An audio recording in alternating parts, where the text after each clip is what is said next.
can't get permanent happiness by controlling the material world around you. And if you try to, you get permanent misery. But this may be counterintuitive, but if you turn your consciousness and focus around and focus it upon your own self as the Atma, and don't do what you do to get the outcome, because you can't control the outcome. Do it, and then let the outcome be up to me, Bhagavan says. Because I've got a bigger view, so as the one who's managing all the karma, I'm handling the delivery schedule, you can't. So give that part up, and don't be attached to any outcome. Turn your consciousness in, and you'll find that your Atma is Brahmabhuta Prasanatma Nasochati Nakamshati in Sanskrit, is joyful, ecstatic. You already are happiness personified. Satchitananda. Satchitananda Vigraha. What I say to my students is, be the party, don't go to the party. I love that. Bring the party with you. And then when you go to the party's just better. What if everyone brings the party with them? But everyone could. They're the Atma. The Atma is joyful, ecstatic even. So what you just said led right to that core truth of yoga. And the Gita is trying to get it across in English, but we've got to use Atma, not soul. We've got to say Bhagavan, not God. We've got to say all the right words, or we get lost in this English, which was created by the British, and this is important. The British created improper English in translation to deflect the meaning of the Vedas, because they were trying to justify colonizing and destroying India, because they were Christians who were motivated by the rule that if they're not Christians, destroy them and take what they have and make them slaves. And that was the papal bull that was given by the Pope in 1492. Go out in the world and destroy anyone who isn't Christian and take their stuff and enslave them and make them into Christians by force. And you know, I'm sorry. That was what started this. That's right. So this is what started the misuse of the language. But people who are using language don't get the connection between that original plan to colonize the world and the using English as a way to colonize the world. We're still colonized by using the wrong words to describe truths that cannot be described correctly by single word comparisons in English. So there's no one-to-one translator for most important Sanskrit words. Completely understand. When I was writing the books, I spent 2 years literally at the British Library going through so many different texts and so many different thoughts, and Indian and otherwise, you know, and trying to make sense of why were there so many different schools of thought, and why were they what were they trying to express and stuff. And for myself, I got very clear about my personal, because my books are really based on personal realizations over time. I don't really like writing about anything theoretical. It's really just about what I have experienced and what my understanding has come to be. And so this inner diamond idea is something that emerged from that. And then I had to figure out, where does that fit into what the rishis have been talking about. I want to come back to that, but I just want to say about this idea of English and colonization and so on. You know, something that I'm working on right now is tantric philosophies, you know, which are very Shakti based. They revere, the divine feminine. And I've been looking into that, looking into the works of amazing scholars like Daniel Odier and several other people, all the way back to Abhinav Gupta and so on, from the Kashmiri lineage. And it's really fascinating that Tantra was actually so sullied that even Indians think that Tantra is something like black magic, even today. Or dirty sex. It's become sexualized, and demonized. So one aspect is the sexualization from the Western side, but on the Eastern side, in India, tantrics are those people that do black magic, literally, that perform, mantras, which are designed to control other people and to create bad outcomes from those people, on behalf of somebody else. So there's so much darkness associated with simply the word tantra, and yet when you actually start to look within and deeper, which is what I'm really fascinated by, because right now we're in an age of women becoming more aware of who they are, and people are talking about being a goddess, and thinking actually I would really like to do a little bit more deeper work in terms of what is a goddess, who is she, and how does she come into being. So this has been one of my specialties, Smita. We will have a conversation on that separately, Sri Jeffrey. A whole show on this, because this has been one of my specialties. But just let me say that the reason this conversation that the people you were talking about could think that of Tantra, because they forgot the word guna. The three gunas are the basis of understanding everything. And anything that can be done will be done in a guna. And therefore, to say that the knowledge of the Veda is tamasic is itself tamasic, meaning it's ignorant and confused.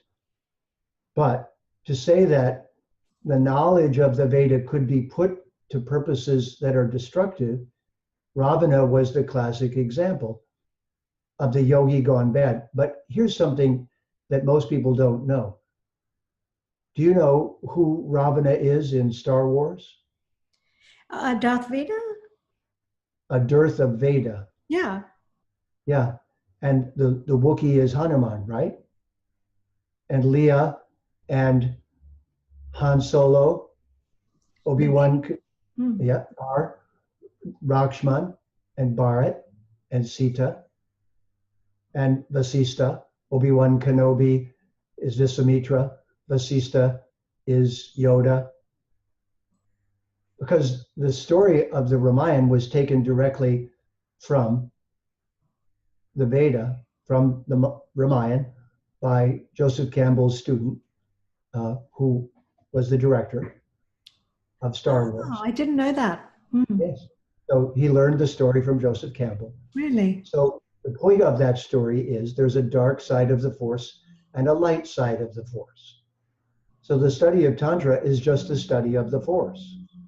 If yoga is trying to recover your Atma, then Tantra is living within the material world as an Atma in such a way that you work and are able to work with the laws of nature. So you do things that look miraculous to other people, but they're actually science.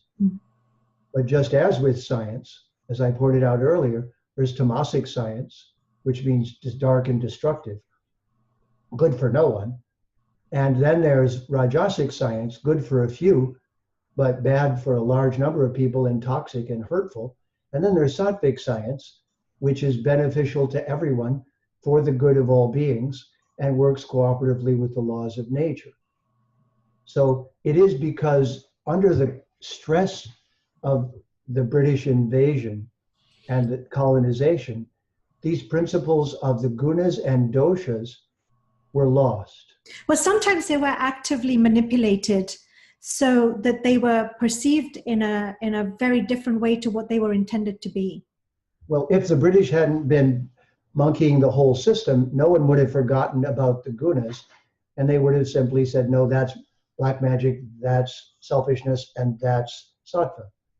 It wouldn't have gone in that direction if the British hadn't been so successful in destroying the very belief in the fabric of the philosophy.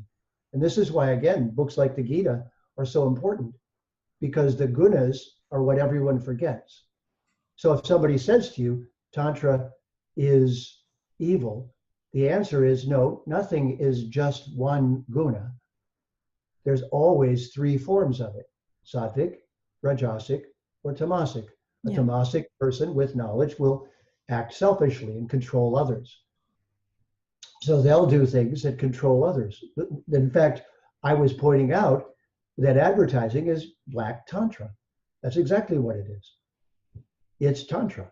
It's understanding how to control the minds of others using spells, magic spells, which are the commercials. And so the magic spells in the commercials and the mantras and the technology and the using the emotions and controlling the thoughts of the viewer, that's all Tantra. But that's Tamasic Tantra and Rajasic. And then Sattvic Tantra is when you don't try to control anyone. You work with the laws of nature, but that's still a form of magic. It's magical that you can reweave the whole cosmos together. But what is magic anyway? Because what we don't understand the workings of, we consider that to be magic, or we consider that to be a miracle, right? Essentially, it's really the human mind not having the knowledge, the awareness, the understanding, the consciousness to be able to understand that what made something happen and how the laws of nature came together to conspire together, in a sense, to create a certain outcome. And then we call that, we don't understand it, so we call it magic. Yes, the word magic, miracle, and mirage all come from the Sanskrit Maya. Maya. So Maya is both mystical, meaning difficult to fathom and get to the bottom of. Yes. The energies that make this world possible are mysterious on one level, but their inner workings are knowable. But those who know those inner workings at the deepest level know secrets that other people just don't know. That's what Tantra is. It's the secret technology of how Maya is actually working and doing things. And one could use that then for their own personal gain and the destruction of others, or they could use it in a beneficial way that's beneficial for everyone. As soon as we forget the gunas, a conversation like that gets lost. Same as the gender conversation. As soon as we forget the Atma, then we keep re-identifying with gender, and a female who's a male, who's in a human body, tries to be a goddess. Well, she can't be, but she could be sattvic. She can't be a goddess because the goddesses, or the devis, are devas. They live on level 10. They live in Svargaloka, and the humans are living on this Bhumi Loka. So we're on level 8, and they're on level 10. But this is still the confusion, that the gender movement is so off balance because they don't see themselves as the Atma, that they're trying to do unbalanced things in becoming their body. So they're identifying with their body as if it's them. And that's the problem with the whole conversation. It's still caught in that dilemma. We still are thinking we're the body and trying to make a case for our body or our gender or our position, instead of understanding that whatever we see as humans is a reflection of the devas. It's a reflection of the what? Of the ideals. The ideal form of everything is the deva form. So the ideal male and ideal female are manifest as devas. It's just like the old saying, in your dreams. So in our dreams, we see the ideals. So Deva Loka is a little like that. We see an ideal world, and that ideal world is represented for us as managed by these beings who are divine. But we're divine too, but we're in the human body that's tied to the animal nature. So if we got rid of most of our animal nature, we could become like the devas. And what's really interesting is in the Vedic culture, the beginning of the Vedic culture was the devas had a union with the humans and produced a group of leaders in the humans who were half deva, half human.